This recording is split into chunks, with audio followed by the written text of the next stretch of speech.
There's never been a better time than now to stop what you're doing and tune in to Straight Up, TAB Radio's weekly podcast that will guide you through the difficult journey that is the punt. Whether it be racing or sport, the Straight Up team has your back. Now, from the studios of TAB Radio, welcome to Straight Up. I thought I'd get one in right off the top. How are you, Riles? Oh, I'm getting there, Martin. Running on empty. Gold Rush, Saturday. We're pushing on. Bit of Pinnacles fatigue. Yes. On my end. I think I've got it as well, but we've just got to bustle and hustle our way through. Caulfield race 5, no fatigue here for Craig Williams on the shorty. 5374 gets their Fickle $1.31.20, Rewards and more $1.70, and Judicial no third dividend 280. Quinella Exacta 360, Trifecta 750. First 4 5 3 7 and 4 17.90. The double 1 and 5 is $2, and 1 and 6 scratch their Caulfield race 5. So we are 7 off Albany and 22 off Caulfield race 6. Just need to have a look at this. 1,500 at Caulfield, 1 Ruminate 550, 2 Dictionary 26, 4 Shiny New Deal 10, 5 Star Buyer 19, 7 Vienna Vixen is 480, number 8 Gallon Prince 210, and 10 Dangerous Liaisons at $6. You didn't make it over to the staff party? No. Thought I'd have a little rest before the show today, Mark. Yes, professional. I was feeling the pinch a bit earlier. Professional. Wonder if McGinnity's going to make it back across here or not. There's rumours that Package has got him in a headlock, and he may not make it. They made their way over to Gloucester Park. They are swirling those rumours this afternoon. Oh, I tell you what, it'd be nice to be there. The rush for gold is underway. In the Gold Rush's lifespan, the race already has so much history. I think it's the biggest crowd I've seen here, and, just the applause and the roar I got for those last 3 winners, I'll never forget it. Luke Fernie's Ripcord returns to WA after being so close to winning the race last year. Ripcord's coming down the outside. Comfort me, Ripcord. It's Ripcord. And now Munamek has got there. Oliver's got the run. Could Western Empire repeat his Belmont Sprint heroics? Western Empire, Search and Rocks coming away. Western Empire, Search and Rocks, they went to it. Gee, not much in it, but the favourite scraped in. Search and Rocks has been unlucky all prep. Could she cause a boilover in the Gold Rush? Search and Rocks also coming back tooth and nail. She now rushes through, grabs the lead. Search and Rocks from Valor Road, and Search and Rocks is going to give the Jim Taylor stable yet another win in the Idyllic Prince. The 7+ Sport Gold Rush, live here on TABradio, Racing and Sport. McGuane gets past Brown, they're lifting the pies, they can sense it. McGuane's had 5 bounces, nearly get another one. Round he goes, in he goes to an open goal. Mickey McGuane, goal of the year. Mick McGuane joins us on Straight Up for this AFL preview thanks to Dankz Furniture. You won't see better than that. With 6 local stores in the metro area, there's one near you. Hey, Mickey, a very good afternoon. G'day, mate. How are you, Marty? Yeah, good. Riley's struggling G'day, a little. Mickey. I'm not far behind him, but we're doing our best. We're getting into the last quarter here. We're in time on, but one straight off the text line. Obviously, a Carlton fan. It's Big Warren, and he wants to know how tough was Fraser Brown. Fraser Brown was ruthless, actually. Good fella, Fraser. Very competitive. Loved to win. Worked extremely hard when the ball was in his vicinity. And he had some creativity about him as well. Very underestimated player, I reckon, in that period of time. There was a lot of those guys that were coming through together, Brett Ratton, Fraser Brown, to complement Craig Bradley, Greg Williams as a midfield group. And they certainly had an enormous amount of ability as a foursome. And then you throw in Adrian Gleeson as well to work with Justin Madden, who was the big beanpole, to give him first use of footy around stoppage. They were hard to contain. He played in that premiership, didn't he? 1995, Marty, Fraser Brown? He would have, yeah. Yeah. Yeah, he would have, wouldn't he, Mick? Yeah, I reckon. No doubt about that. I think at that period of time, it was more or less Fraser and those guys was spitting Greg Williams out. Remember that argument and the turmoil that was happening at the period of time? Parko thought that Diesel maybe was more a one-way midfielder and wanted sort of creativity across half forward, and that's when that next generation of players were trying to squeeze out the incumbents, and Greg Williams was fantastic in that grand final against Geelong. He was a half-forward flanker, basically. Yeah, he did. He did definitely play in that team. Fraser Brown there. It was Madden, Bradley Brown, as you just said, and the Spine, Silvani, Peter Dean, Brett Ratton, Earl Sporting, Stephen Kernahan. But why the hell are we talking about Carlton? Eh? Why? There's a lot of fanatical Carlton supporters out there. Oh, is there ever? About that. There is. So I was listening to the boys earlier on this week on the Sports Daily, Tim and Digby, and Tim was saying how hard he is finding it to get a handle on Collingwood and where he places Collingwood going into next year. And I thought, well, that'll be a good question for Mick. If anyone can answer that one, it's you, Mick. I think it's a fair call too. Yeah. Yeah, I think it's a relevant call because, let's face it, they played Brisbane twice this year and they beat them both times. So at their very best, with their best personnel available, Collingwood's as good as anyone in the competition. They lost to Goey when they didn't need him to be lost to the team with his groin issues. Jamie Ellett was playing pretty good footy. He spent some time in the grandstand. McStay was coming back from that serious knee reconstruction, and then they lost Brody Myercheck. So in front of the ball, potentially 3.5 forwards, so to speak, because De Goey spends time through the middle, as does Jamie Ellett at centre bounce. They're really important players to Collingwood's structure, and then they get complemented by Bobby Hill and Bo McCreary with a bit of speed in that part of the ground, and Paddy Lipinski comes into the team to get up and get back in as a sort of midfielder / rotator from the bench. And when they lost those type of players, and Tom Mitchell obviously only played, I think, 6 games, injured Anzac Day against the Bombers.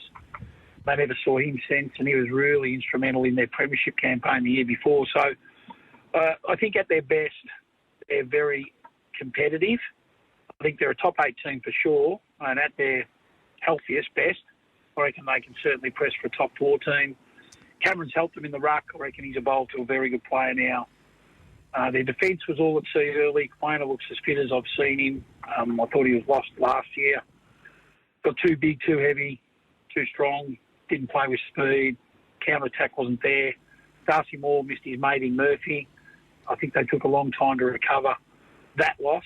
They just didn't know what the best personnel was available to them in that part of the ground. Because Maynard was asked to play tall at the expense of losing Nathan Murphy due to concussion. And Charlie Dean's just not ready yet to play on those big monsters. He might be in time.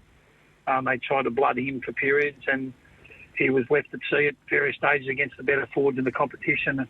He'll derive great benefit from that experience for sure. Hey, Mick, just a quick one as well before we head on track here at Albany. They're behind the barriers. I did see Tim Membry spoke for the first time as a Collingwood player a couple of days ago. Surely he's going to be a very important cog and an assistance to players like Brody Myercheck for the Pies in the front half of the ground next year. Yeah, absolutely. There's no question about that. The thing about him is he's got an aerobic capacity that creates good vacuums of space because he leads in straight lines. We know he works extremely hard, but I think he's going to put pressure on, say, whoever the relief ruck is. Now, is it Mason Cox and Cameron to work in tandem? I think Collingwood are a much better team when Cox isn't in the team in the current environment. We are with Mick McGuane, courtesy of Dankz Furniture, the comfort of home. Mick, we were just wrapping up that conversation there about what sort of role Tim Membry is going to provide in terms of his assistance in the front half of the ground for the Pies and with their ruck combination as well. Yeah, that's where I reckon it's going to be really intriguing to see what they do because they can't play Membry, McStay and Myercheck in the one team with Cox and Cameron. So I think Cox will be the one that makes way, and then one of those other boys might have to be a hybrid ruckman when Cameron's had enough and needs a spell. So that'll be a really interesting part of it. McStay did a bit of that ruck work, didn't he, up at Brisbane? We know Joe Danaher filled that boy when McStay went to Collingwood to great effect, I must say. But then you've got the subconscious sort of saying to yourself, do we need to risk McStay based on having an ACL as well the previous year? So all that's going to be going through the sports science people and the coaches as well. But Membry does provide that work rate, that vacuum of space for those boys to work with. He'll be an asset. He brings good experience to the team. He's a beautiful kick for goal, as we know. It's just a matter of trying to fit those 3 boys into the one team, and let's see what happens. Okay, so how much do they miss Tom Mitchell? Because that is how that conversation evolved yesterday on the Sports Daily with the loss of Tom Mitchell now with a foot. Outstanding stoppage player. ultra-professional. It's sad to see him succumb to this bone stress issue that he's got. He's so diligent, Tom. I played footy with his dad, Barry. Barry was incredibly professional, way before his time. Trained hard, probably an argument he trained too hard, which was to his detriment, which probably forced him to break down at times. And who's to say Tom's no different, because I don't think the apple's fallen far from the tree. He's just so professional in what he does, gets the best out of himself. And he was a reason why Collingwood won the premiership a couple of years ago. They had to fix their stoppage work prior to Tom Mitchell getting to Collingwood. He certainly supplied that. But now there's an argument, him missing a lot of footy. The speed across the ground, that initial speed, that burst of speed, will he be found wanting coming back from another serious foot injury, knowing full well that he's missed a lot of footy over the last year or so. And that's now the growing concern, isn't it, Marty? This recurring injury that's hampered him for so long now, is when does it get to a point where there is no reason to keep going on? Because if he's just having to stay in rehab and he can only get sort of 4 to 6 weeks out of himself at a time before having to be managed, I don't think the way the game's moving that it's going to be of any assistance to him getting back and playing his best football. I think it's really concerning at this early stage. I know there's still plenty of water to go under the bridge, Mick, before round one, but at this early stage of the pre-season, I do think it's a massive concern. Yeah, it is. There's no question about that. And then you add that to the conversation. Let's be real. There's two outstanding Collingwood icons in that team as well that are not getting any younger, and that's Scott Pendlebury and Steele Sidebottom. And then if you add that layer of a lack of initial burst-up speed with Tom Mitchell in that mix, if those three guys are a part of the midfield alongside Nick Dacos, Josh Dacos on the outside, or even Josh Dacos at half-back with Houston, and then Perryman can go inside, the dynamic can change, but they want to be careful about what combinations they use through that part of the ground, because they can certainly be exposed in defensive transition. If a good quick team gets hold of them around stoppage, they'll expose them for speed on the outside. I want to take you back to a few comments you made earlier on about the fact that Moore did miss Murphy not being alongside of him, the old Batman and Robin, this year. Have they solved that problem yet? Well, it's a very good question, Marty, because at the moment, Reece McInnes, who'd been used as a probably Band-Aid fix forward, and sometimes to great effect when he come on and impacted due to his power and speed close to goal as a forward. But he's been training up down back in this summer, and he's been quite positive in terms of that innovation, but also integration into that defensive end. He's complemented the group back there. He is quick, he is powerful, he can play tall. Is he a Nathan Murphy? Time will tell. Right now, on face value, you'd say no. But I think that's an experiment they'll certainly persist with. And I think it's going to reinvent him as a player, because he was recruited as a power midfielder. He just can't run long. He can run quick, but the endurance, the speed endurance is very important as a midfielder in today's footy. He's got the speed, but hasn't got the endurance. And I think that's the reason why they're trying to probably put him to the pointy end of the ground. They tried him as a forward, and now they're putting him back, and he might be the one that could probably solve the problems to cover the loss of Nathan Murphy, who was such an integral player who could play tall and small. Just heading across town quickly, Mick, some very... Just before you do, just one more on Collingwood. The move of Charlie Gardner as General Manager of Football, what did you think of that? Yeah, I think it was a real positive move. They had to replace Graham Wright. Obviously, there's a bit of internal issue there with those two men, Craig Kelly and Graham White, of which we touched on. He's now at Carlton, but Ned's got his man from Sydney. He served in that environment up there in Sydney for 6 years. He's got AFL experience being a player at Geelong, who's a well-run organisation, as we know. So he'll bring some expertise. That cultural influence that he'll bring from Sydney to Collingwood's always important. Not saying Collingwood's bad culture. It just always adds with a different voice from a different successful club into a new environment. And I suppose the other big one they've probably got to look at announcing pretty quickly is that next generation academy or father-son person, whoever that is. There's rumours that it might be Lyndon Dunn, who might be back in the Collingwood fold. Let's hope it is, because he's a very good football person, and I think the Collingwood faithful loved him when he made the decision to go from Melbourne to Collingwood. But Harmit Singh, who's done a magnificent job, has been given the opportunity to go to Sydney and play that role for the Sydney Swans, and a board that Collingwood have to fill it pretty quickly, because there's some good young talented players in that academy or next generation or even father-son at the Collingwood Footy Club at the moment. Just heading across town, Mick. Now, we had this conversation with you on Drive a number of weeks ago now about the acid really being put to the boys at Tullamarine at Essendon before they went off on their off-season breaks, that they wouldn't accept what they've been dishing up for quite some time now any longer, and that it was time to draw the line in the sand. And the reports are from those that have been on the ground at Tullamarine at this early stage of pre-season that the vast majority of the group has probably exceeded expectations in terms of the condition they've returned to pre-season in, and there's been some very positive, I guess, reports out of how the Bombers have started their first block of pre-season training. Yeah, and as we said, that had to happen. Because I think there's a couple of individuals, and Jake Stringer's a great example of it. He's not at the Essendon Footy Club no more. He wanted a 2-year contract. Probably the hierarchy thought, well, that's when you get comfortable, Jake, we'll keep you on one. He wanted security. They weren't prepared to give it to him. And I think it just probably a demarcation line moment at the Essendon Footy Club. As much as he's revered, kicked 40-odd goals this year, they're hard to replace, as we know. But in saying that, they set standards, because as soon as you walk past the standards that you want to accept, you end up accepting them if they're not the ones that you want.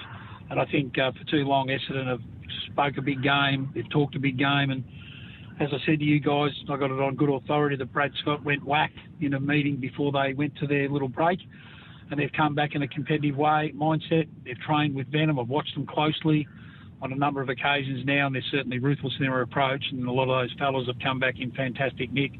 And we mentioned a couple of weeks ago in Sam Durham leading the way.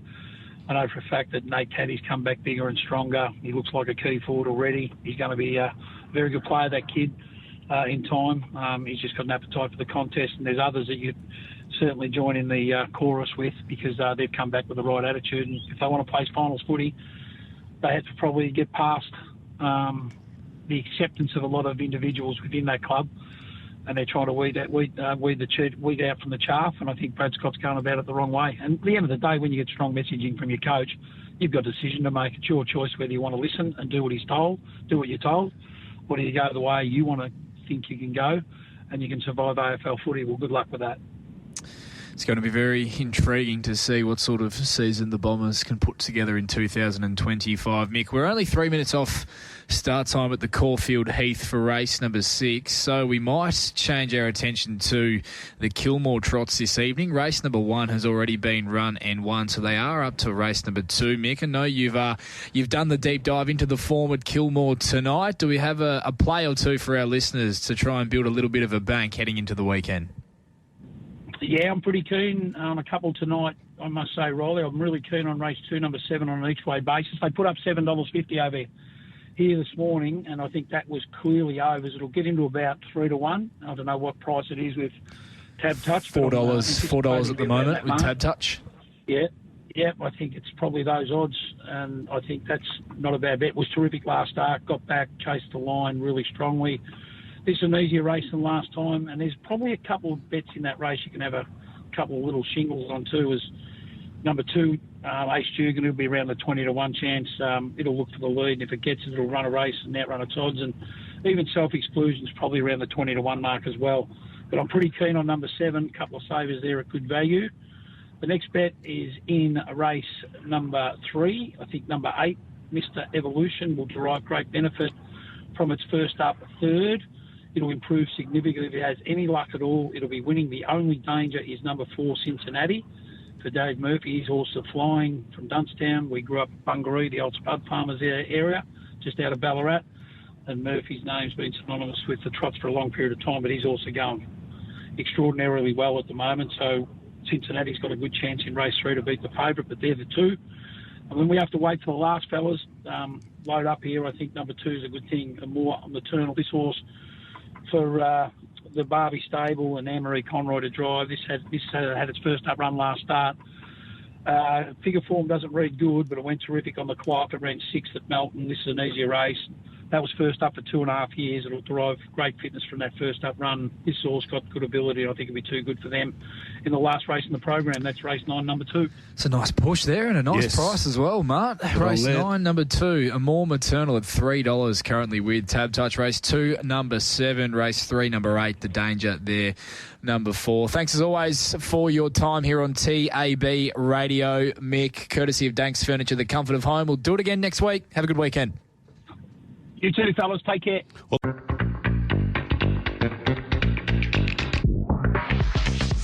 The Perth Racing Preview is where the Straight Up team finds you the winners, and here's the Straight Up team with their preview of Saturday racing from Ascot. Yes, thank you, Trevor, and welcome along to McGinnity. He has made it in. Thank you very much for leaving the Christmas party and starring on Straight Up. But Brad. Salutations. Yeah, Package had us worried. He tends to. Yeah. That photo was quite incriminating. Damning. Yeah, damning. Yeah, I didn't give permission to send that stuff over. Right, we've got to clear some divvies up. First off, Albany and then Caulfield. Yes. Sorry, Mark, I got distracted by that Retrovision text line, which is already getting a bit of traffic there. Albany race 4, 6, 2, 8 and 3. Magic Mikey for Jason Whiting, 490, 170. Beat 2 Abisi, 160. Third 8 High Precision, 410. The Quinella 1040 exacted 21. Trifecta 303.40. First 4, 6, 2, 8 and 3. 627.80. The double on a pair of sixes, 12.30. And the early quaddy 11, 7, 6 and 6, $777.20. No scratchings there at Albany. Race 6 at the Heath. At Caulfield, 110, 8 and 7. 1 Ruminate for Jayla Kennedy, riding plenty of winners, $462. Beat 10 Dangerous Liaisons at $330. Third 8 Gallon Prince, no third. The Quinella 1180 exacted 22.60. Trifecta 61. First 4, 110, 8 and 7, $165.30. Double on 5 and 1, $9, $369. The scratchings there. Race 6 at the Heath. Thank you, Riley. Albany race number 5 is 8.5 off all WA races live and free on 7+ handicap over the 1100. 1 General Knowledge 310. 2 Secret Stones 11 into 7. 3 Big Cities is 950 to 750. Number 4 Hit the Jackpot is 5 to 360. Number 5 is Saucy Patra is $12 a drifter. 6 Our Girl Borum is 16 out the gate. 7 Nicky's Affair 12 to 13.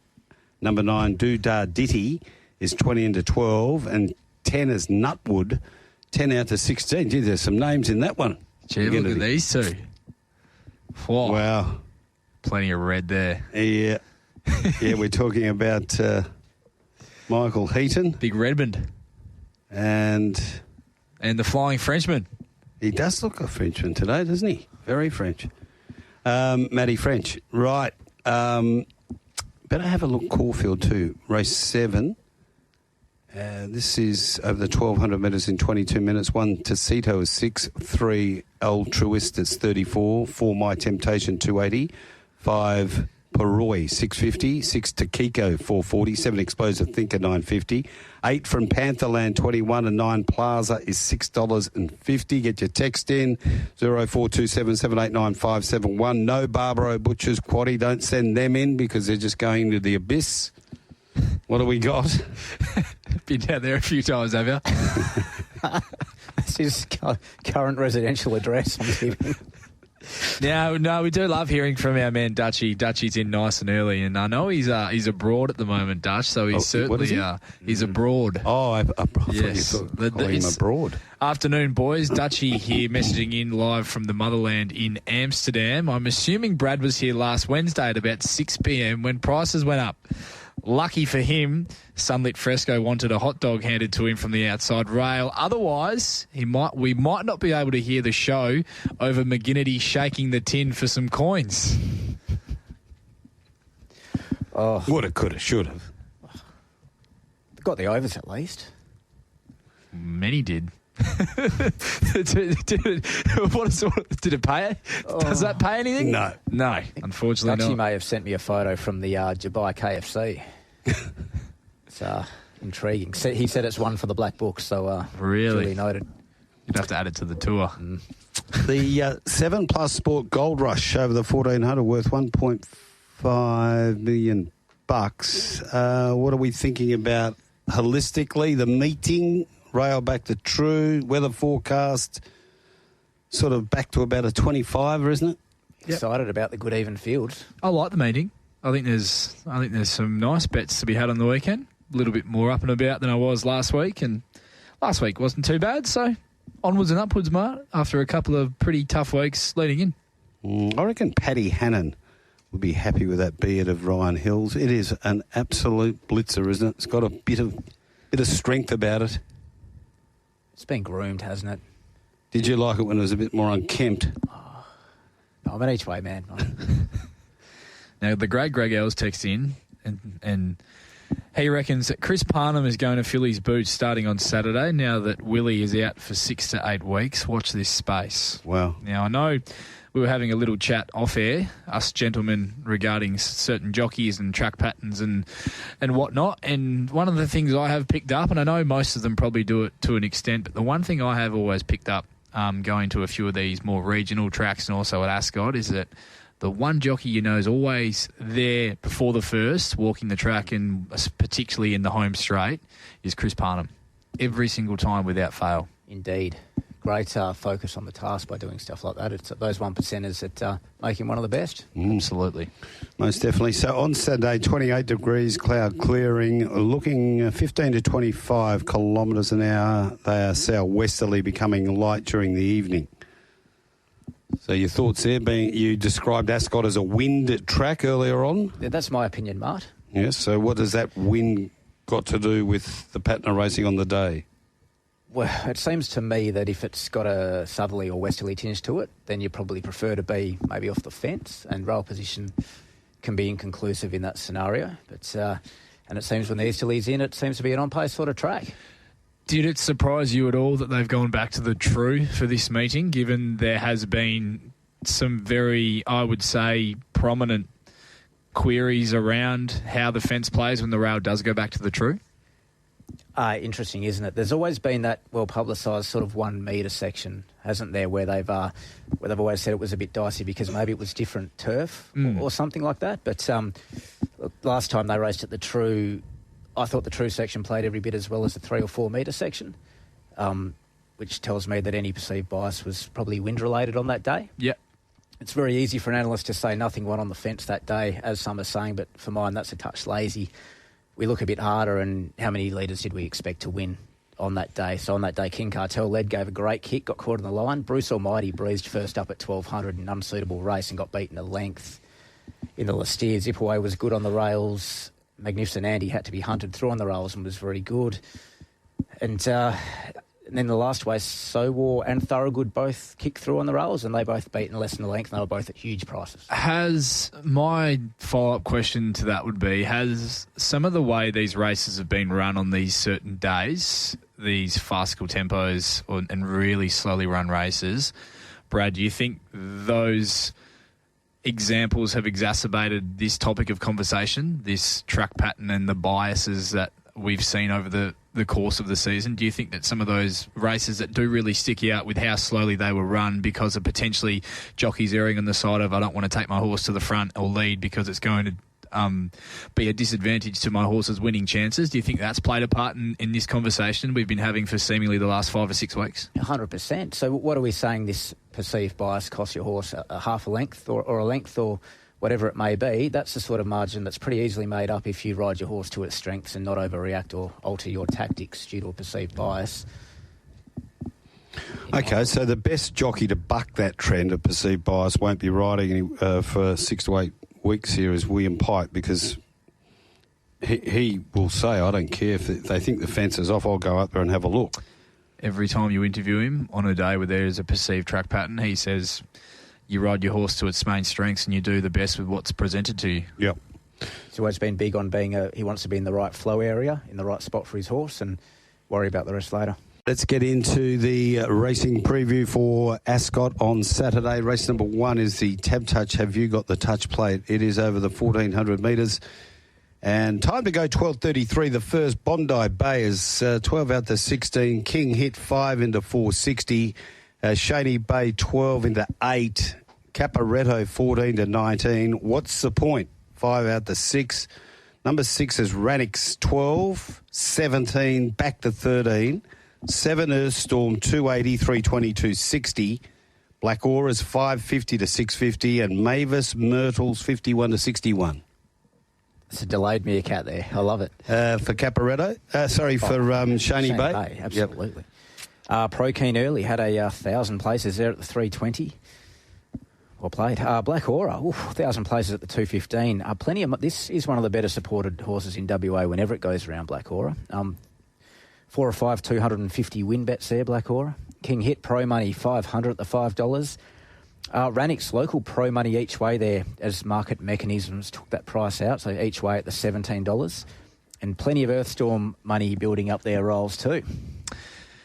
Yes, tricky little start to the day. Earthstorm would now, you'd have to consider her one of the better credentialed maidens in WA racing at the moment, Brad, with her resume, or as we say, love to say, body of work.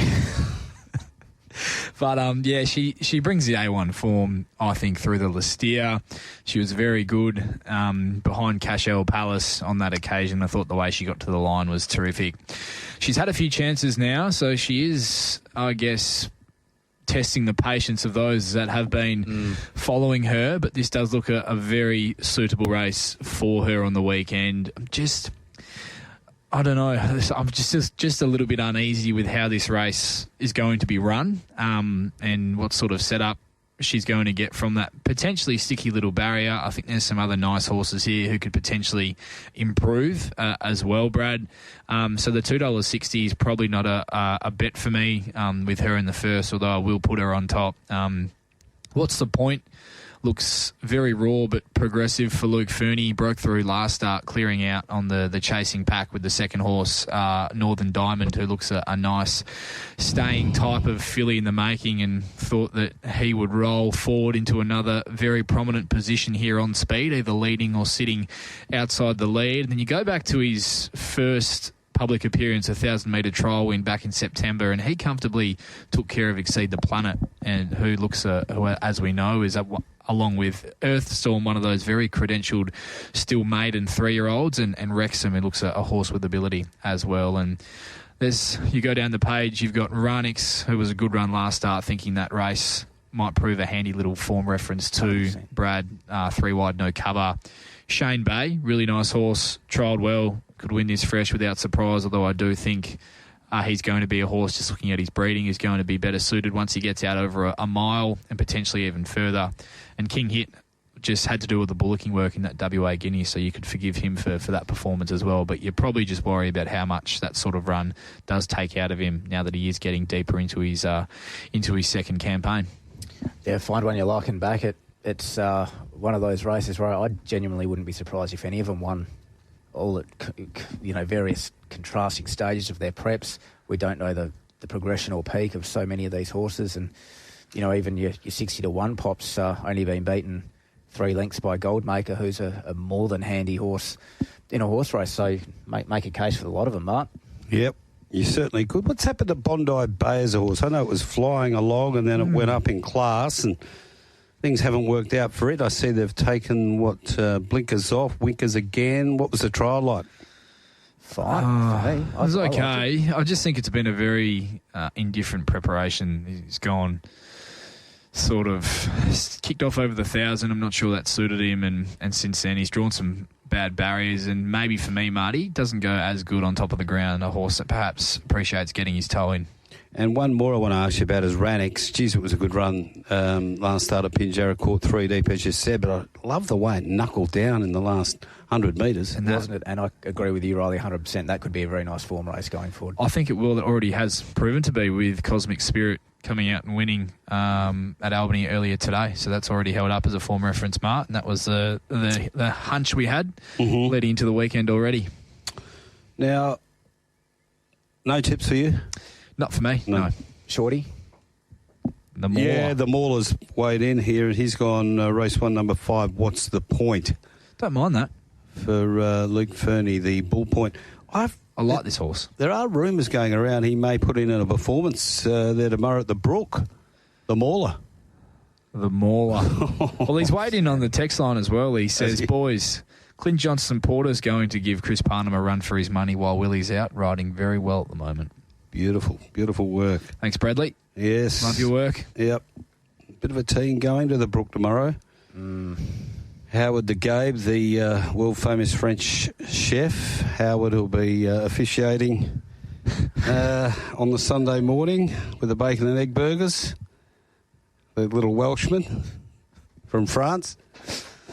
One final siren is our top of the market for the Bisley Workwear handicap over the 1,000 metres. Time to go at 1:08. No doubt Baylor will love getting this horse back at the track. 3:30. It opened up $2.90. It's now $3. Snow Prince, 12.13 into 11. Bopping Blue, $6.50 into $4.40. That's a nice little move. Lexington's, how are yours? 13 into 11. Talk It Up, 9.13. Rock This Town is 18, 19, 17. Bonnie Lad, 5.50, 8.50. Capray Omnia is 7 out to 11. And Oracle Sun can get this 10 into 8. Yeah, that mythical double-headed meerkat makes an appearance in race 2. They haven't gone halves in these two either. They've given him a nice smacking through the covers, Mart. Oracle Sun, let's start with that $1,000 place bet at the $2.90 early. 300 wins, another 300 wins at $9.50 and $8. Another 200 wins at $8. Bopping Blue, 700 each way at the $6.50. 500 by 600 at $5.50 and $1.80. Plenty of $200 bets there as well. Bopping Blue. Friendless at this stage, final siren. Rock This Town, a little bit of money there too. But yeah, it's just those two. Oracle Sun, Bopping Blue, both bad results for us.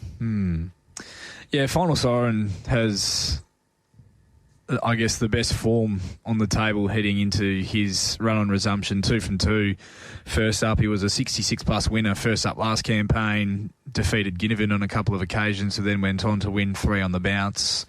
He's a proper horse, isn't he, this bloke? He's high cruising speed, 1,000-metre horse, can burn the candle at both ends and just travels so strongly in his races. It just...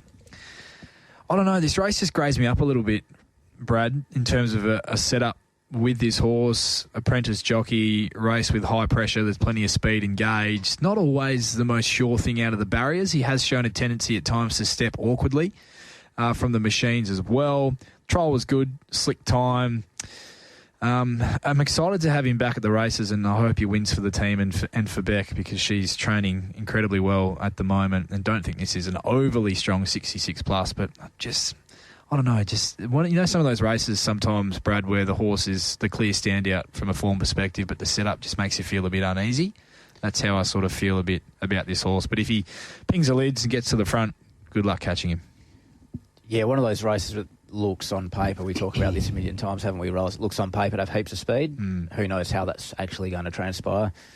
But looking at maybe a swooperish type, like a Bonnie Lad Fresh or something like that, to possibly run over the top of them. But yeah, I'm happy to have an each way play here, Mart, with Oracle Sun having his second start in WA for Dylan Bairstow, who was his debut run for the camp. It was an incredible replay run. Bombed the start by 3 or 4, tacked onto the back of the field, travelled up in behind them with absolutely nowhere to go, went to the line untested, and it wasn't a day they were making any ground up whatsoever. It was a very much on-speed day there at Bunbury.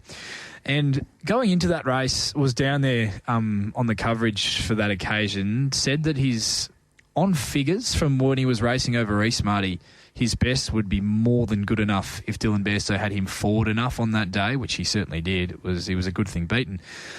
And I think those figures, looking at them and comparing them to these horses as well, they would still very much measure up. You get Clint Johnston-Porter on board here, a cleaner getaway, hopefully. And if there is any improvement left in this horse, I think he's the one I could entertain as an each-way play around the favourite here. I think he could be a really nice sprinting type for the team. So Oracle Sun, an each-way play for me in race number 2. Race 2, number 9, each way, currently about $8 for Rylie Morgan. Need to clear up some divs here at Albany. Race number 5 was 4-3-1-2 at the jackpot. Victoria Corva, 4-10, 190. Big Cities, $3. General Knowledge, 130. Quinella 12.20 exacta, 30.90. Trifecta 83.10. The first 4-3-1-2. 383.80. 6 and 4, the double 17.80. Number 8 is scratching. and that is Albany Race 5. We're 3 off the Caulfield, the Heath, and for My Temptation 320.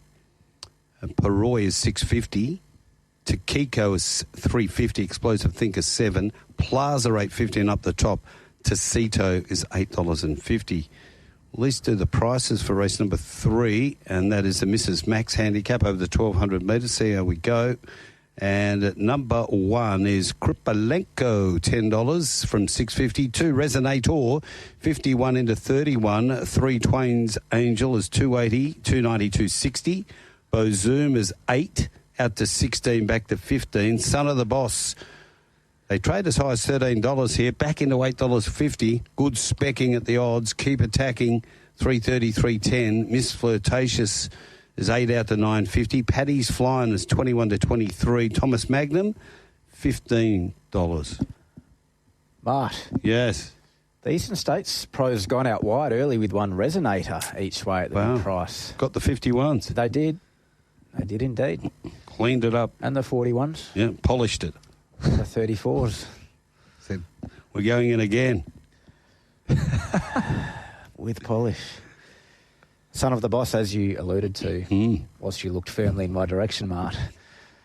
Eastern States Pros very keen it too, but the not local Lockie pros, money? No, not 4am Hippie Club text message money. No. Local pros keen at Keep Attacking, Mart. The 700, 500, 600, 500, and the money is finally starting to come for Twain's Angel there, 500 of the 260. Righto, let's get into this next event. Race number 3, the Mrs. Max. We've had a look at the pricing with McGinnity. Let's fire away, Rolls. Bradley, question for you. What did you make of the run last week of Twain's Angel, your current favourite?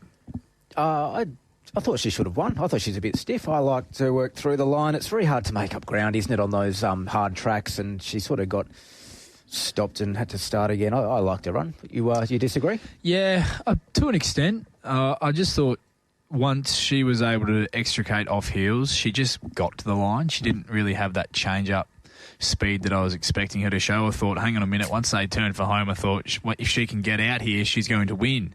But she just sort of ground her way to the line behind the 2 horses in front of her in Celestial Storm and Divine Belief, who's a very sharp 1,000-metre sprinting mare. So it's certainly not bad heels to be finishing on in that regard. It's her first time on the backup. I think 1,200 metres is going to suit her better. It does look to be a fair bit of speed drawn underneath her in this race as well. Gets the senior jockey back aboard in Chris Parnham. That's a huge positive. And just a bit cautious about where she might end up from the barrier. And also just how, I don't know, how she's come back this campaign. She has had excuses at stages as well in her 3 runs to date, particularly first up. Then struck that race in the Jungle Mist where they were all in the barriers for about 20 minutes. And that wouldn't have helped anyone really. I just don't know. I just found her another horse at the head of the market who I just don't really want to dive in at the $2.60, Brad, if that makes sense. Yeah. One horse I do want to make mention of, which has been a huge drifter since markets went up. For that camp, I was happy to take on in race number 2. Bozoom for Rebecca Bayliss. Could not have trialled any better. That was a proper trial. Gets into the 54.5 kilos after the claim. There's a bit of a sticky gate for Luke Campbell to navigate here, but I could absolutely see him running a massive race fresh. He was the first up 70-plus winner down in Albany last campaign. He traditionally does very good work first up when he brings that freshness to the races. I think at the $16 you could do far worse and have a small each-way ticket on him. I know Percy, the place punters, texted in and said that's his place special for the day, Bozoom. Great to hear from Percy. He's back, yep. And there's been sightings of the little man too. There's a rumour going around he could be on the train out to Ellenbrook. Magnificent. The little man. Little Peng.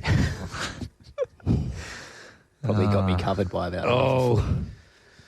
I was supposed to not say just in case certain people are listening. Yeah, we got a text about the Peng and a Peng sighting a bit earlier in the week, but I'm not sure I can. I'm not sure I can unfurl that one to the listeners on live radio. Where the Peng was spotted is quite damning, as you referred to it earlier, Mart. Very damning. The market's spitting out Kripolenko a bit, isn't it? It is. 1,200 a concern? Possibly. Getting a price to find out. Mm. The run before was a beauty, wasn't it? The Colonel Reeves? Oh, and from memory. Form before that, impeccable. 3 back was really good. Prince of Wales, great run. Was it? Yeah. Can you tell me the disparity in the betting between Keep Attacking and Miss Flirtatious? Probably more of the writings on the wall type of run for Keep Attacking, whereas Miss Flirtation's very good, honest on pacer, but gets a weight swing. Weight swing of 3. Set up. Yeah.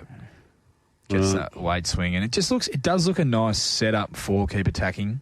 Yep. But that's just been the story of his campaign, hasn't it? He just keeps attacking the line and finding 1 or 2 better on the day. He finds a bit of bad luck in his races. He doesn't have a great deal of early speed.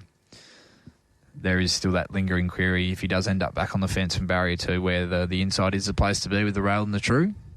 So I can understand why he's very popular in betting, but he's a tricky one to line up for mine. He's so consistent, but has been struggling to win of late.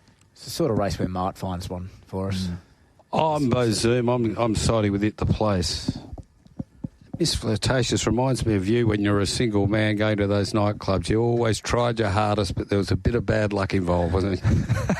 Just leaving at 4 a.m, kicking the can, having a look around, is anything else open? Bad luck, lack of class. Yeah, one or the other. Ran out of money. Race 4, the MCA Polytrack Handicap. It's over 1,400 metres devoted. 5 out to 750. Rockin' Rupert, 310 to 370. The Boss Lady, how impressive last night. 280 to 275. Chevelle de Vegas, 31. Cold Shizzle, 34 to 26. Sisu Warriors, 41 to 23.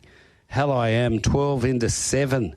Falcon Trader, 16 into 11. Bruce Almighty, 13, 15, 14. And Super Session, 11 to 13. So they've specced a few big odds here, McGinnity. They really have. This is a nice little backup race for the Gold Rush. So this is going to be called the Munamek going forward. Looking forward to this, and there's a cracking lineup. And the betting's interesting because they've sort of gone against the faves and just snipping away at these roughies. Hell I Am, Eastern States Pros, very keen. A couple of $300 bets there. Some each-way activity there as well. There's been some Super Session each-way money. There's been Cold Shizzle, Sisu Warrior each-way money. Falcon Trader, local pro money there each way at the $16. And the Boss Lady rank and file money is starting to pile up. So Rockin' Rupert and Devoted pretty much friendless rolls.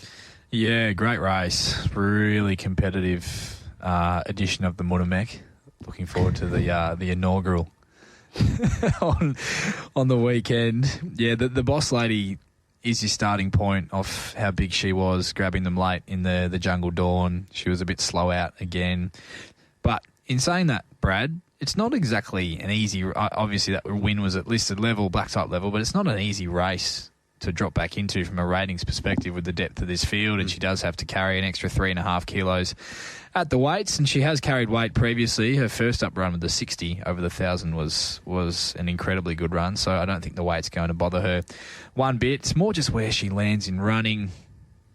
It's going to be crucial to her winning chances in terms of which horses are positioned up around her. It's I've just found this one another really open race, and you've got horses like Falcon Trader. I didn't mind him at the odds last start. He got posted deep with the 60.5 kilos, was never a factor. Senior jockey goes on, drops some big weight here, finds a race without much genuine speed engaged at all to roll forward and even find the top. There's a bit to like about that setup for him. Bruce Almighty, I thought, might slide to the breeze. Could give some cheek back to 1,400 metres on the back up out of a really fast run mile last week. I like that platform back to a 1,400 metre race.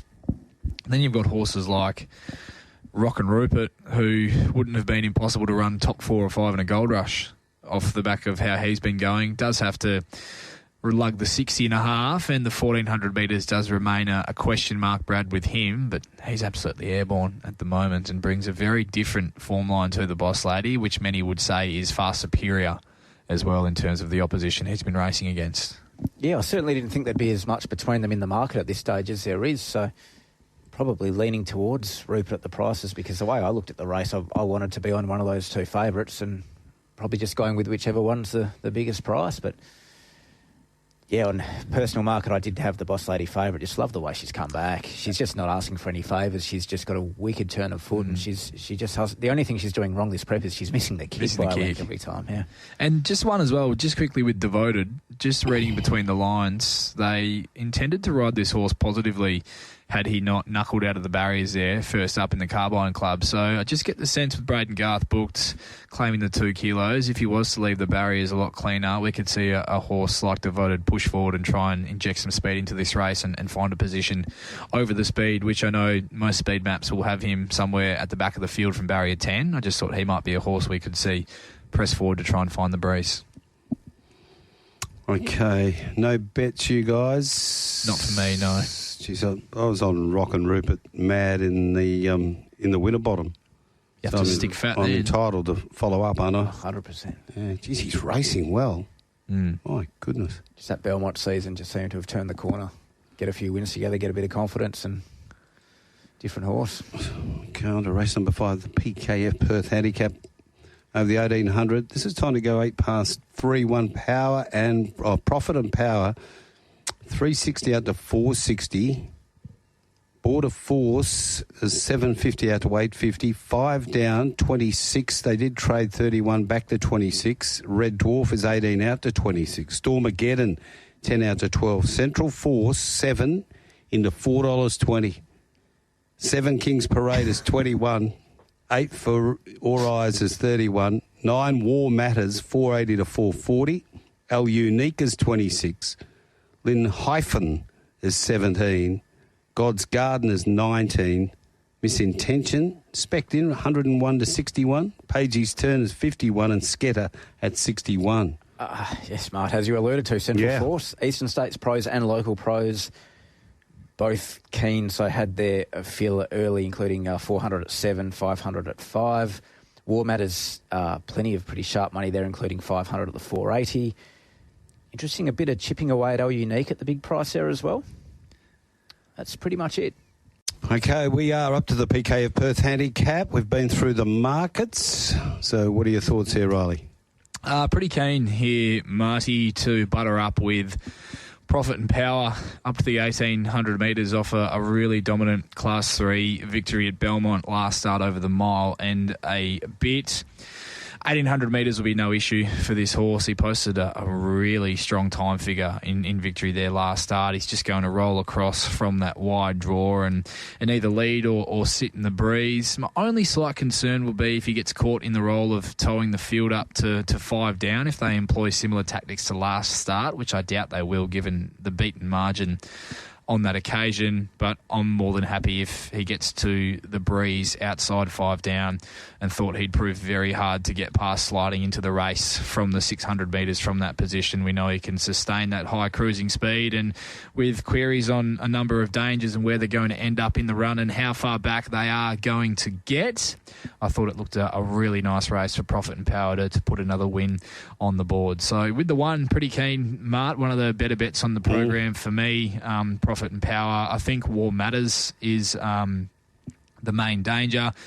They were both War Matters and Central Force, who's your favourite, were both very good behind Rocking Society in that same race last start. I've got a slight lean to War Matters with that map advantage from barrier 3 opposed to Central Force drawn in 12, and just one out wide as well, Mart, I think can run a big race. Well, there's a couple out wide that I think can run big races. Firstly, God's Garden got to the line well. I thought got to the line late, I should say, very well in a 72 plus 1800 last start, which has produced Playhouse Patron and Kisses from Kelly, and they were both behind Royal Toronado. So that's proven to be a pretty hot form race for an 1800 metre 72 plus. Back in class to a 60 here, carries the same weight. Does draw wide, but I thought with some luck in running and a cart into it, could absolutely run a race at the big odds. So I thought God's Garden could run a race. And I know, Brad, you think that the 11, Lean Hyphen, may have turned a corner off the back of her now being able to put a couple of wins in a line pretty impressively too. Yeah, obviously a really sticky gate for it, but it looks like it's turned the corner, this horse. So sectionally was quite impressive, and also just putting gaps on fields. So it'll take a bit of a ride, but certainly worth. We'll be getting a bit of mine at that really high double, sort of $17 type, 18, 20s, whatever. And yeah, agree with you about God's Garden as well, Rolls. It makes a bit of sense. It's not one I'll be backing, but it definitely makes sense. And Profit and Power's over my price, so it's another one. So yeah, probably back the toppy there. And have another bet each way, lean hyphen. Pretty impressive that midweek when we watched it win, wasn't it? Profit and Power took your eye, and you've been waiting for this race. I think you had a bit to do with the programming, did you? No, nothing to do. That's all Lockie. But I did say to Lockie, when this horse finds a race where it can lead next start, I will be on, and that was the case. And what also added to the strength of that win, Marty, was you go and look at the figures and the time that they ran, and this horse is absolutely airborne.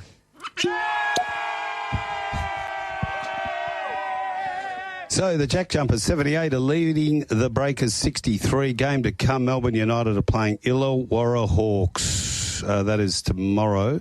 I think there's another one tonight. Yeah, Brisbane are playing the Southeast Melbourne Phoenix. That'll be on at 5:30 our time tonight. Just a couple off the Retrovision text line. Greg L with War Matters to turn the tables. The barrier is a big help, the big danger for mine there. Greg, but keen Profit and Power myself. Good afternoon, boys. My Broken Hill punt on Saturday, getting in nice and early. Yes. Nice and early, I like it, is Triple Missile in the Gold Rush. So there's a bit of value there for sure. We'll get to this question from Rick a bit later on. Rick, I haven't missed you. We'll answer your question when we get to the feature, the Gold Rush, a little bit later on. And the Dupster. The Dupster. It was nice to see Rylie finally tip a winner last week. Heard some horrible rumours that the package was looking at benching him for yours truly. Last week for the Dup, as he is off to the Bahamas following McGinnity going up 7 Central Force. Boy, oh boy, Merry Christmas. But I bumped into the Peng too as well, boys. He was driving his new white van in the 40 zones. Wow. Yeah, he's got very short legs. Can't get the accelerator down much further than that. You can fit more shopping in there, Mark. Yeah, exactly. In that big van. Yeah, you can. Yeah. And the Pommy Pie. Oxbridge, like a free candy shop at 15-1. Thank you, boys. Jimmy Pommy Pie. Jimmy boy. Just goes bang. Easy game, isn't it, Jimmy? Easy game. Now, what's happened to the Mauler? He's gone race 3, number 6, Keep Attacking. Race 4, number 1, Devoted. Race 5, number 1, Profit and Power. We'll lead with you, Mauler, here. Race 6, number 13, Papavero Princess.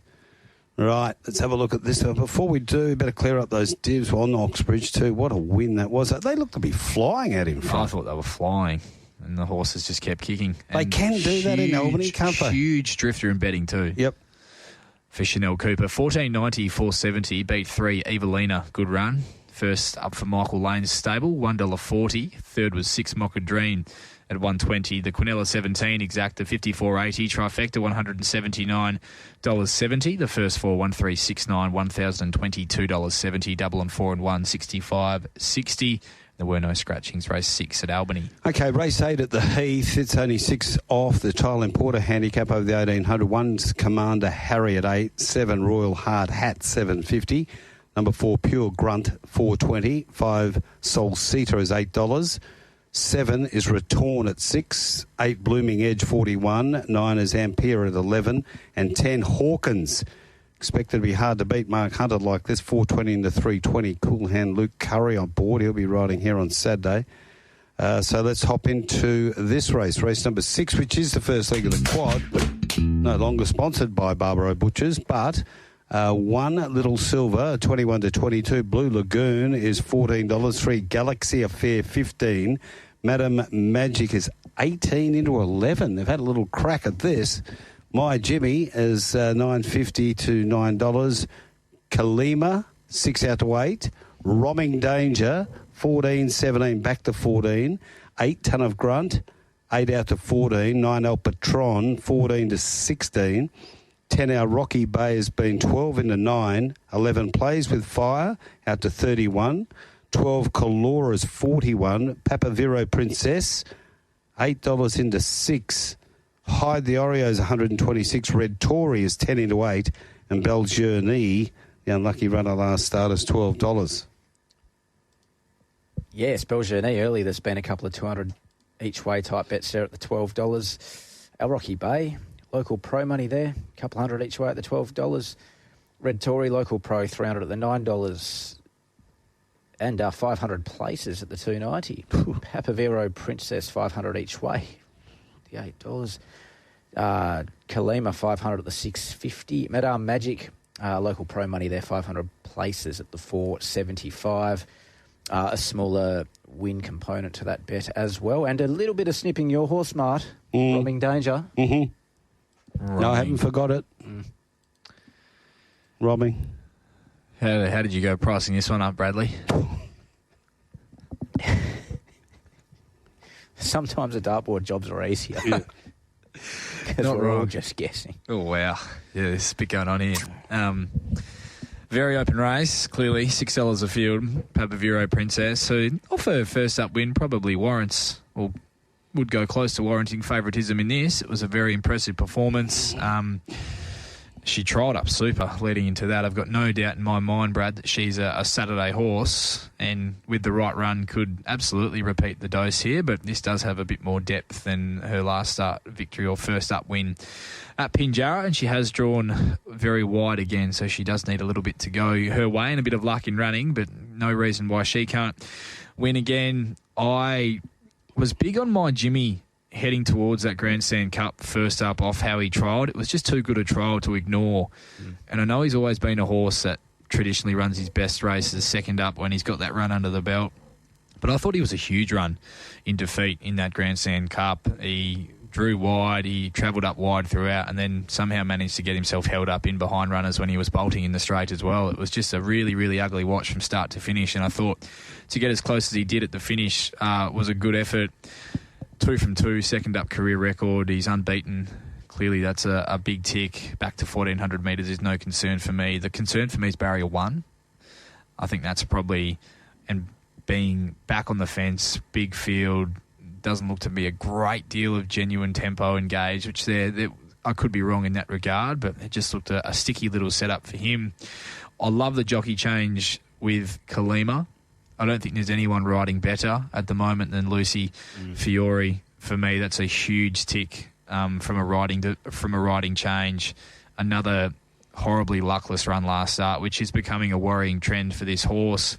But drawn far better here, barrier 5. I'm going to say, Brad, that if Lucy can't get her clear galloping room when she needs it, I don't think anyone's going to be able to. She's just one of those horses who finds bad luck. And she's the one I could entertain on an each-way basis or one of the horses I could entertain as a bet here in a wide open field. Kalima, people are probably going to pop me for saying you keep tipping this horse each way and she just keeps being held up the entire length of the straight, but that's the way I'm going to go.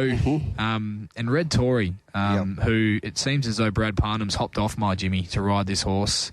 She hit the line in the best last 400, best last 200 of the meeting first up, and always takes a run, much like my Jimmy, to come on. Drawn wide, but she'll just look for that cart in that 3-4 wide moving line, and up to 1,400 metres second up is a big tick as well. So the two I'm probably looking at, Kalima, Red Tory, pending prices for some small plays in race 6, but not overly keen to get involved here. I thought it was a wide open race, Brad. Yeah, sort of race where you could fight a few. I'm with you, actually. Rolls Kalima, I think it's 10. There's enough of a price around the traps for me to be getting involved each way, like the setup, etc. All good. That'll get me in. If it's unlucky again, well, I can only blame myself because that is how the horse tends to. Here. I will quickly say one thing about the money ton of Grunt last start. It's one of the biggest stands we've had that I can remember. So obviously this horse is going pretty well. So don't jump off it. Okay. So just mopping up the Key Clean handicap first leg of the quad. Very good, Mart. Pick that up, mate. Did you want to go in the book with yours or not? No. Okay. We'll go to race number 7, the second leg of... I will. Thanks for asking. Yep, good. What were yours again? Kalima. Is Kalima your Kalima? His is in the book, though. Tab Touch, Starstruck Classic. It's over the 1,600 metres. And let's get the fluctuations up, courtesy of Tab Touch. 1 Own the Queen, 550 to 480. Yonga Lass, 6 out to 650. Rusty Dreams, 11 to 14. Go Bella, 41.61 back to 51. Amber Gliders 14 to 16 to 14. Antique Miss 5 out to 6. Bon Joy 3.43.10. Miss Sky High 6 to 6.50. I Love Your Smiles 41. Done with the Blues is 19 to 21. Not a lot of action here in the Starstruck. No. Well, there has been, but the market's quite settled, Mart. Rolls, keep an eye on that phone, that Retrovision text line, because I think Butchie might be sending through a declaration. Really? Very soon for you. Right. Oh, you just got to assume it's coming, don't you? Bon Joy 800 at the 310. Own the Queen. Ooh, fair dinkum. 7 or 8 bets of $2, $3, $4, $500 at the 550, 500, 480, 460. Wow.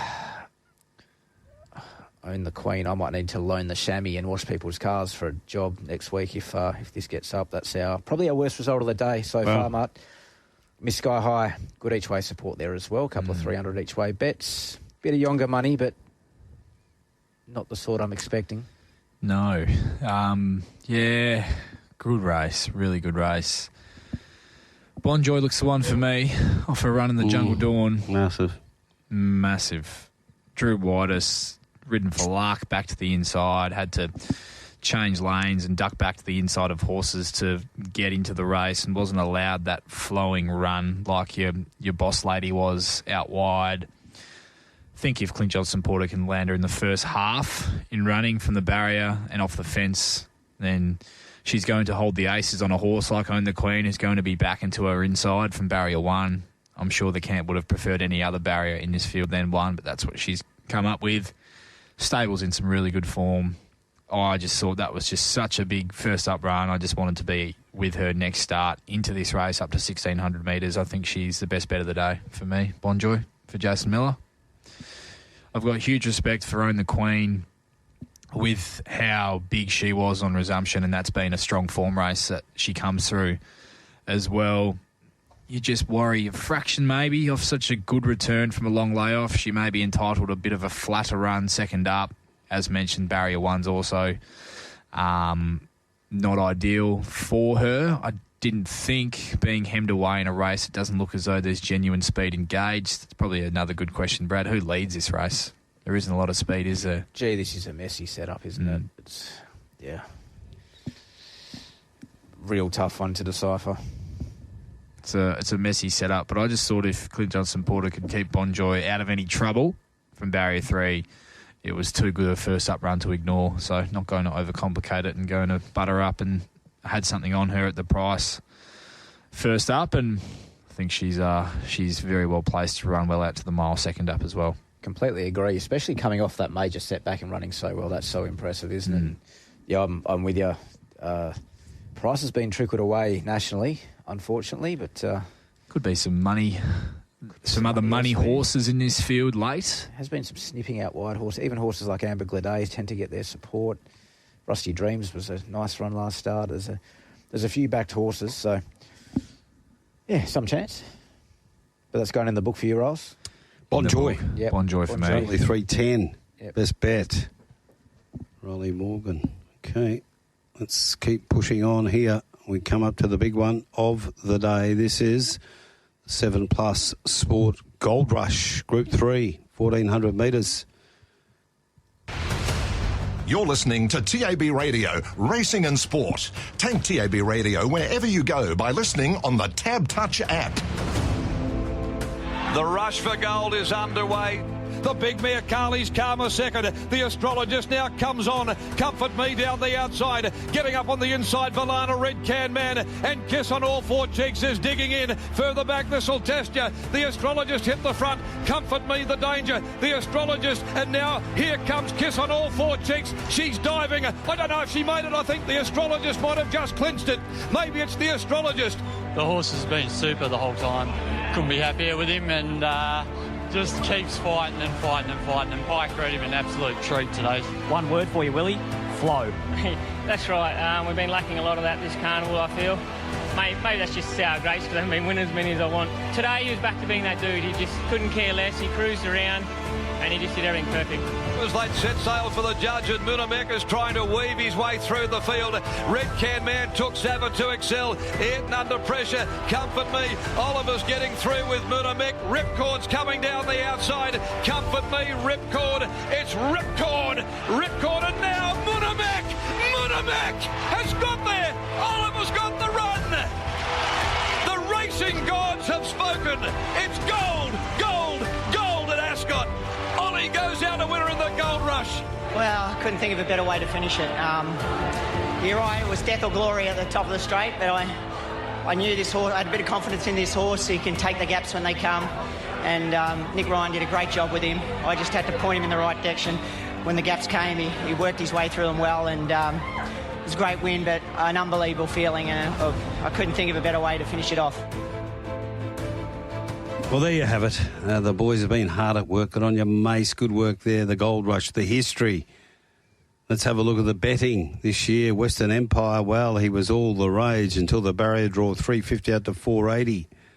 Valor Roads, 23. Comfort Me is 8 out to a 12, back into 11. Bustler, 18 into 11. Red Can Man is 81. Hot Z, 26, 31, 23. Ripcord, 19 out to $23. Magnificent Andy, 11 into 950. Triple Missile, 26 to 31. Zip Away, 20 out to 23, back into 17. Mojo Rhythm racing so well, 34, 41 into 26. Rope Them In, 850 into 850 out to 12.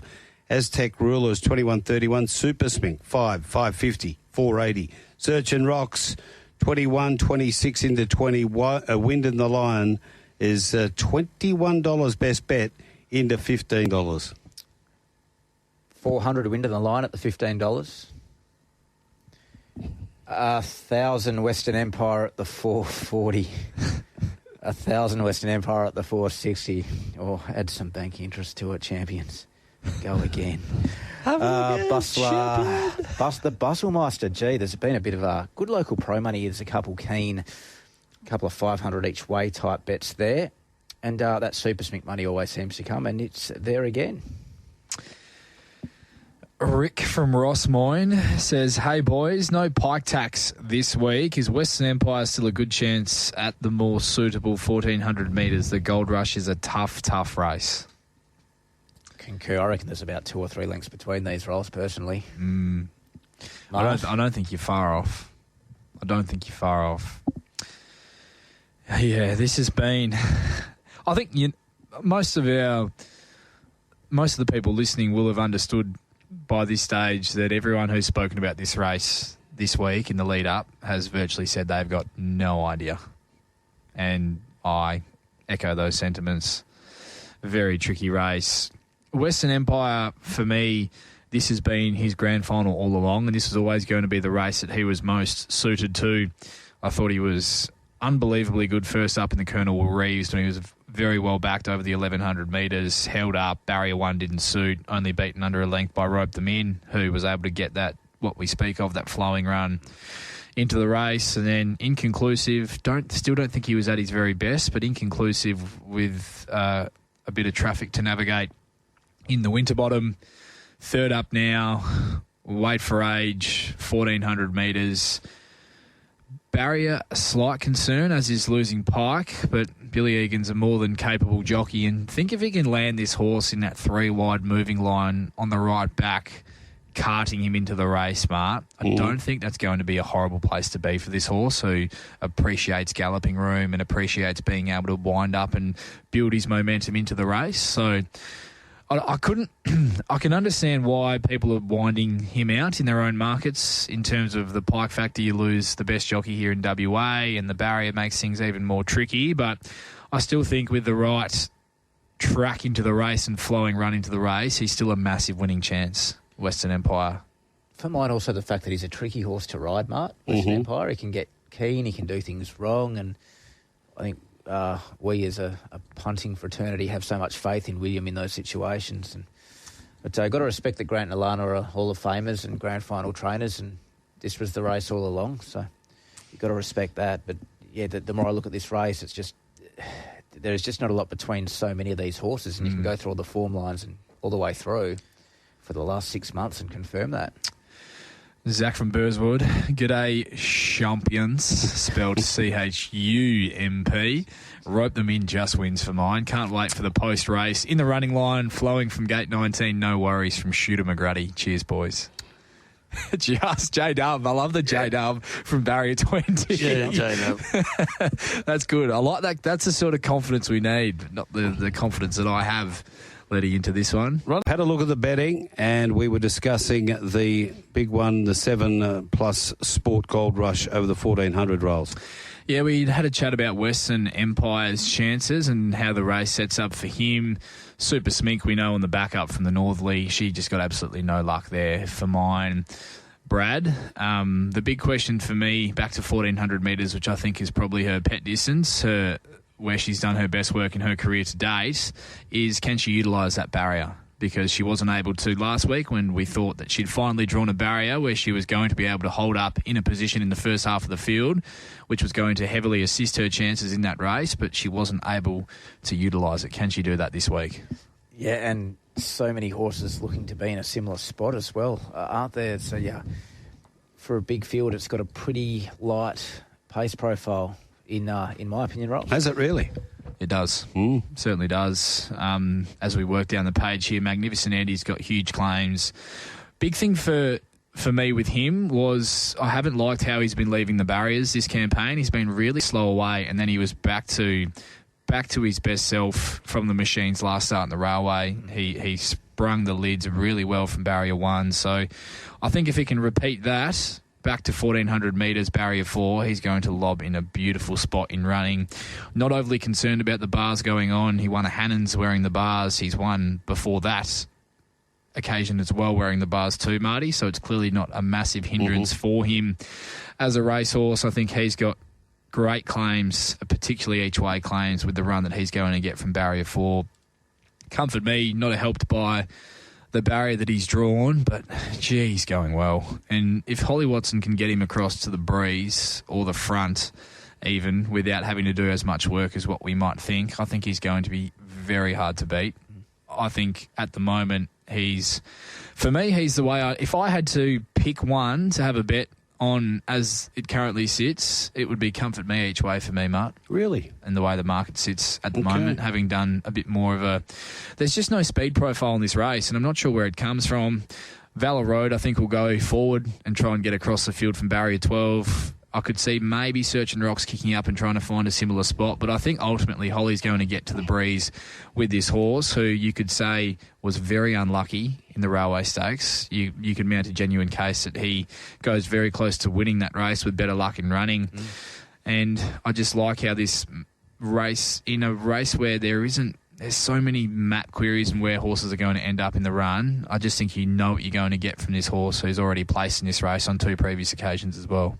Similar thought process, Ros. We all could, back or tip 15 horses probably in this race, but for me, Search and Rocks, hoping it can sneak across into a soft spot. Love the 1400 for it. Love the way it's going, and I don't think the gate's as bad as it looks for that horse, because even if you have to do a tiny little bit of work early, at least you've got Comfort Me drawn outside you to hopefully give you some cover, or you've got Valor Road drawn out there as well that should be heading forward, and I just can't see that much else heading forward. And in these 1400 metre high quality races, I think you'd rather be up there in the firing line. I could see, and when we say heading forward, I think it's important to say heading forward with real intent, with genuine intent to sit in the first 3 or 4, because there are going to be horses, as you mentioned, like Super Smink, who are going to be intent on hopefully holding a position in the front half of the field from their barriers, but there isn't going to be intent there to lead or take up the running or sit in the first 4. So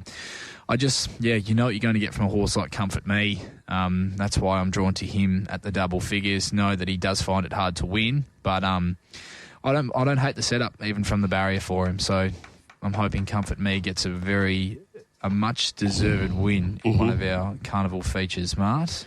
Certainly would be. What about this very lightly raced 3-year-old Wind and the Lion? I am a big query on that 3-year-old form in the races that he comes through. I not sure how strong it is. Yeah, also the last run was, for mine, a touch plain as well. So, yeah, with Rylie there, that's one that I have a much bigger price than... Yeah, me too. Me too. Hot Zed, huge in the Winterbottom. What a run. Barrier 1, no surprise to see him finish into the money once again. He's just an old marvel. Ripcord's trial was outstanding. Bit of a fly in the ointment horse potentially with Luke. We had a chat to Luke on the radio earlier in the week, and he was of the belief that if he begins well, they're going to chance their arm and try and get across with him, which would generate maybe something different that not many people have expected or planned for from a speed map perspective. But he did look back to his best in that recent trial. But good horses like him should trial like that, shouldn't they, Brad? That's a very good point. They should trial that well.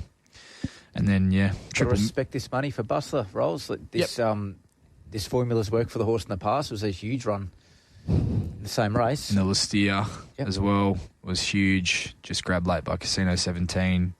Going super, Bustler. There's going to be people very keen to be with him on an each-way basis as well. What are you laughing at? Go on. Oh, Matt from Canavan. Matt from Canavan. He's been sending stuff in here. Wants me to throw out a best. I'll be going with Mojo Rhythm. I like the money. This is a horse. He's intriguing, this horse. He's run... he seems to run his best races against the best opposition. He's one of those type of horses, and he went into a couple of those races and you thought, wow, after winning the Peters, what's he going to do in the Railway? Drew 11 and has beaten 1.4, then he goes to the Northerly and gets beat 2.5, both big runs. So 18 back to 14 gives him a chance to sort of half fresh him, easy week. On that premise, you'd have to give Triple Missile half a chance as well at the big odds. Who was it? Jim Pommy Pie? Was it? Or someone's tipped it? Someone's tipped it. Yeah, someone's tipped it. We had someone texting. I think it was actually Benny from Bunbury texting on Drive earlier this week and said this horse shouldn't be in the field. I said, "Hey, Triple." Yeah, I said these last two runs have been super. Yeah, he's come back good this campaign, hasn't he? Okay, no tips for anyone in that race? Too hard, isn't it? It's too hard. How's the hold? Are they betting into the race? There's enough, yeah. There's enough going on. There's never enough. There's only one thing better than money, and you know that. That's more money. Yeah. For those that are playing... Greed is good. Playing at home, who with? Western Empire would be my on-topper from a tipping perspective, but the value for me would be Magnificent Andy and the 3 Comfort Me at $11. Searching Rock Smart. Yeah, well, we didn't mention Searching, did we? I spoke about it for 2 minutes, but that's fine. Lockie's very keen on it, but it has been unlucky. You've got to admit that. Swan Draft handicap, the last Swan Draft. What a drink. 1,500 metres. We'll be having a few of those tomorrow, Mart. Might have found a couple last night. I don't know. I might have stumbled over a few. 1 Heskett, 13. 2 Count the Sessions is 850. 3 Lord Ganigas, 12. 4 Laquetta's Gift, 34 to 21. Snippy Witch, 8. Into 460. They leave the best to last. Sawar, 11, 12, 10. Some call it Sowar, Martin. That's right. Yarralaya is 850 after opening up at 6. And Atlantis Beach, 9 out to 13. 9 is Benji's, 51.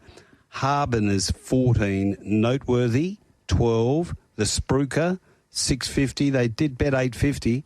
Manhattan Strip, 15. Miss Rock Joy is 31. Spec'd in from 51. Stylax, 101. Tiff's Lad, 71. Mart. Yes. Snippy Witch. Yep. What happened there? They, market mechanisms, really. A couple of Eastern States pros have stepped in at the 550 and 480. Merging. No one really took the bigger prices. None of the local pros, they had about 12 hours. And no one was keen. That's Christmas. So 500 at the 550, 500 at the 480, the Spruker 400 at the 850, Manhattan Strip, $350 each way at the $14. Count the Szechuans, 300 each way and 200 each way there. Yarrowlee, yeah, I get that. 200, 200, 200, 200, 200. And Laquetta's Gift Local Pro Keen each way at the big price early. Right. Just one quickly off the text line for the Gold Rush. Is Mojo Rhythm a better handicap horse? Well, it ran all right at Wait for Age in the Northerly, didn't it? I was going to say I thought so until how good he was last start in the Northerly. Clearly didn't have any hindrance on him there, so perhaps not, but would be better suited under those conditions. Obviously. Yeah. But moving on to the Swan Draft, 2-bet play for me to round out the day, Mark. Okay. Little 2-bet play. Yep. Have to butter up with the Spruker off just how big he was behind Miss Sky High last start. What a run that was from barrier 15. Just gives there isn't a great deal of pace in this race. It just gives the feel of a race that Southwest is in late in the afternoon. They're making a bit of ground. They pack up on the corner and it allows a horse with the right run to flow into it and finish over the top.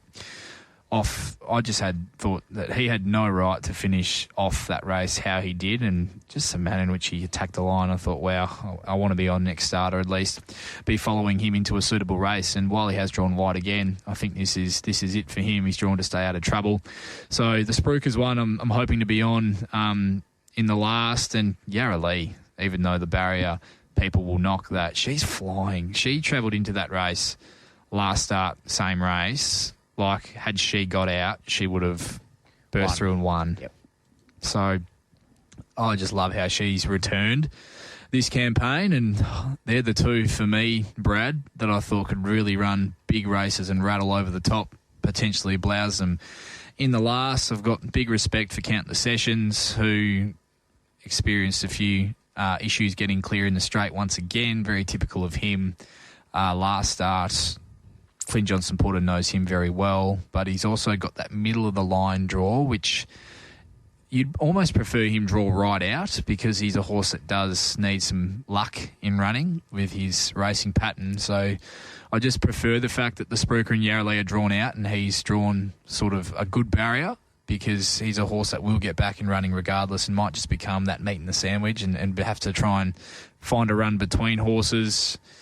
One runner of note I did want to mention is Harbin for Donna Reardon, who gets some big weight relief on a number of horses here from the Grandstand Cup at Pinjarra last start, and it's just shown signs that his past couple, that while he's been a very difficult horse to catch over the journey, Marty, as you know, that he's probably as good as Donna Reardon could have him, I think, at the moment, and that he's pushing like his next win isn't far away. So he's one to watch out wide. And I think Heskett can run a race as well for Dylan Bairstow. I think from the barrier, not a lot of speed, will work over into a prominent position. Slight query on the gap between runs, but just couldn't draw a barrier. Was nominated numerous times and was drawing the absolute car park. Love the recent trial back down there at Lark Hill behind Valor Road. He's clearly going very well. I think if he gets a soft enough map from that barrier, he's going to run a big race in the last as well. But Yarrowlee and the Spruker are the two I'm hoping to be on to round out the day. Just Yarrowlee for me, Mark. Just Yarrowlee for you. What about Noteworthy? Any chance of him there? Going well, building nicely. Good run in the Grandstand Cup, I thought. Can absolutely make a case, yeah. Okay. All right, let's get your best over there.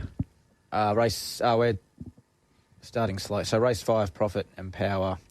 That price is enough, and Leon Hyphen will be getting me at that almost 20-1 range. Race 6, Kalima at $8 plus. Race 7, Bonjoy. Race 8, Search and Rocks. Race 9, Yarrowlee. Just let Mark finish off over there. Yeah. Searching Rocks. You're laughing at your phone again. You're getting You're keeping some text messages from the punters. No, I'm not. I was actually, as I was starting to write down McGettity's bets, I just remembered all those bets you had last week. How'd you end up? You had about 19 bets. Yeah, there was a winner and a few place getters in there. Well, that's all right. Something. Did you end up in front? Personally, no. No. Anyway. Wasn't much in it, but... It's only money. So due to have a losing week, Martin. Oh, I love it. Where's that little trumpet button? Yeah, it's there somewhere, the old trumpet. Here we go. Give it one. There it is. Oracle's son. You're going to kick it off with Oracle for Big Dill Besto. Big DB. Were you talking to him the other day? Did I? Yes, I was. He just drop into a conversation. He was great, wasn't he? He's always good, Big DB. Made his 7+ debut last week as well down at Albany. He overshadowed Big Red. He made Big Red look like one of the jocks out there, didn't he? Jeez, how big is this man? He did mention though that when you are in for quite the size of the man that he is, he says he doesn't like the heat. No, he would have sweated up. He tipped 6 from 7 or something, didn't he? He did. Yeah, put on a show. Handy. Should have multied them all up. Race 2, number 9, Oracle's Son, each way for me. Race 3, small each way play, number 4, Bo Zoom for Rebecca Bayliss, who I thought trialled the house down. Race 5, number 1, Profit and Power, one of the better bets on the program, I think. Race 7, number 7, Bonjoy is the best bet on the program for me in the Starstruck Classic. Then rounding out the day in the last with the Spruker, race 9, number 12, and number 7, Yarra Lee for me, Marty. Now, Bradford Maylands has texted and said, have you gotten the Maulers tips for Saturday? So we'd got to race 6, number 13. So race 7, number 8, Miss Sky High. Race 8, number 1, Western Empire. Race 9, numbers 1, Heskett, and 10, Harbin. That is from the Mauler. Every chance he could be poking his head up tomorrow at the Brook, out there at Allenbrook. I know you are. Mm-hmm. No Riles. Is it Pinjarra, Royal Pinjarra? Pinge. Is it Pinge? But I tell you who we have got is Britt Taylor. Wow. And it's going to be great to have... Lahos as well? Yeah, they're all there, yes. Magnificent. Stephanie Bakranich is going to be there as well. So it's a bit of a ladies... Tim Walker. Tim, but no diggers. No diggers. Package will be there. Package. I'm like Santa Claus there tomorrow. Not only have I got 5 $100 tab touchies, I've got 10 $20 and 2 Barbaros at 100 each. Oof. Just giving it away like confetti. I'll be like that one. I've seen you strike that pose before, Mart. Will you have the Santa suit on? I'm thinking about it. Oh, lovely. Yeah, putting on the big red tunic. Oh, pillow down the front. Can I be the first one to sit on your lap? You're small enough. You're the right size. Someone off the text line here. The Pommy Pie. Where are the drinks tomorrow? The Brook. At the Brook. The Ellenbrook. Come along, Jimmy. Get down, Jimmy boy. Come along and make yourself known to the team. I got to say, our regulars that listen to this program that go to these shows are cleaning up. Greg Al, all of the team, Blackie, they just walk out with $100 vouchers every Friday. They're onto it. They certainly are. So be a part of it. Walk out with as many as you do, Mart. Mate, they're all counted for. They're all accounted for. Well, the package, he drip feeds them to me one by one. They've got one of the all-time TAB setups in there at the Brook. They've got a super screen there, which is one of the clearest I think I've ever seen. Brand new. You should... Amazing. See the jocks changing their mind. Just around the corner from you. Yeah, it's about 5 minutes away, so looking forward to it. Yeah, we're a bit unlucky. We had a star-studded team, and then, of course, that Pinjarra meeting was transferred to Friday, and everyone obviously was going out there. Peter Morley was going to be part of the team. Wouldn't he have stirred things up? Oh, it's actually... I was telling people around the studios in here, I said, I cannot wait to just dip the toes in at the Brook on Friday afternoon, and oh, no. No, off to Penny. Off to Penny. Now, you better go back across Matagarup and rejoin the party over there. Mm. And they might have moved on by now. Yeah, they'll all be at the Camfield. I'm not sure I want to be within kilometres of those lot at this stage. All right, thanks for coming in. Yeah, thanks. Been great.